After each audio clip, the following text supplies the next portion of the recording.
ভাঙদের রাজনৈতিক মাটিতে ফের চাপানো তোল। তৃণমূল কংগ্রেসের অন্তরে ছড়িয়েছে চাঞ্চল্য, কারণ দলেরই এক নেতার দাদা এবার প্রকাশ্যে যোগ দিলেন ইন্ডিয়ান সেকুলার ফ্রন্টের আইএসএফ। আর এই যোগদানের মুহূর্তে তার হাতে আইএসএফের পতাকা ও ফেস্টুন তুলে দিলেন জেলা সভাপতি মানিক মোল্লা নিজে। ঘটনাস্থলে উপস্থিত ছিলেন দলের আরেক গুরুত্বপূর্ণ নেতা শামসুল আলী মল্লিক, যা যোগদানের তাৎপর্য আরও গভীর করে তোলে। এই ঘটনাকে ঘিরে শুধু রাজনৈতিক মহলে নয়, সাধারণ মানুষ ও কর্মীদের মধ্যেও ছড়িয়ে পড়েছে নানা প্রশ্ন ও গুঞ্জন। তৃণমূলের ভাঙ ইউনিটে কি শুরু হলো অভ্যন্তরীণ ভাঙনের নতুন অধ্যায়?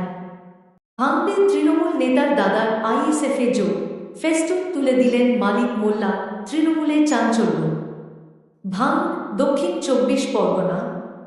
তৃণমূল কংগ্রেসের অন্দরমহলে তীব্র আলোড়ন শুরু হয়েছে যখন দলেরই এক নেতা খয়রুল ইসলামের দাদা আনুষ্ঠানিকভাবে যোগ দিলেন ইন্ডিয়ান সেকুলার ফ্রন্ট আইএসএফ-এ। এই যোগদানের মঞ্চে উপস্থিত ছিলেন দলের জেলা সভাপতি মানিক মোল্লা, যিনি নিজ হাতে আইএসএফের ফেস্টুন তুলে দেন তাঁর হাতে।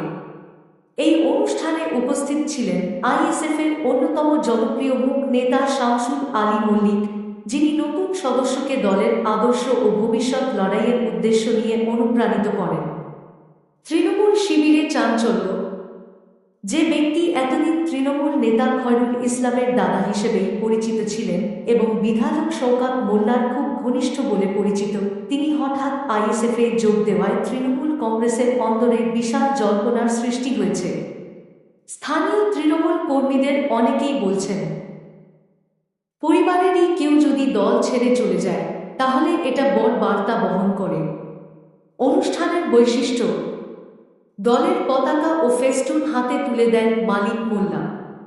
সংক্ষিপ্ত বক্তৃতা দেন শামসুল আলী মল্লিক। আইএসএফ মানুষের পাশে, গণান্দোলনের শক্তি, এই স্লোগানে মুখরিত হয় মঞ্চ। স্থানীয় মানুষদের ভিড় ছিল চোখে পড়ার মতো। রাজনৈতিক বিশ্লেষণ: বিশেষজ্ঞদের মতে এই পদক্ষেপ শুধু একটি পরিবারের সিদ্ধান্ত নয়, বরং এটি তৃণমূল থেকে ক্রমাগত মানুষের বিচ্ছিন্ন হয়ে যাওয়ার ইঙ্গিত বহন করছে। বিশেষ করে ভাঙ, যেখানে একাধিকবার জনান্দোলনের জন্ম হয়েছে, সেখান থেকে এমন রদবদল রাজনৈতিক মানচিত্রে নতুন আলো ফেলছে।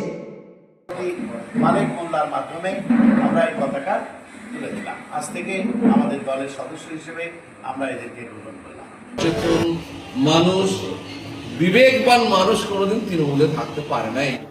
ওর রাজনীতির রাস্তা আলাদা, আমার এই দলটা ভালো লেগেছে, আমার রাজনীতির রাস্তা আলাদা। আপনি কোন দল করতেন?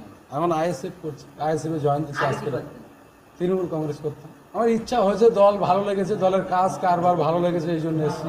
ভাইজানের প্রতি মন পড়েছিল, এই দলের প্রতি মন পড়েছিল, কিন্তু নানান কারণে হয়তোবা সেই সময় তারা যোগ দিতে পারেননি।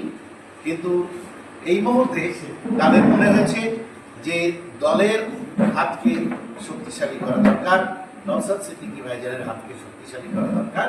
আর সেই জন্য আজকে আনুষ্ঠানিকভাবে আমাদের বেশ কিছু ভাই এসেছেন, আরও কেউ কেউ আছেন যারা আমাদের সঙ্গে যোগ দিতে চাইছেন, তারাও এসেছেন।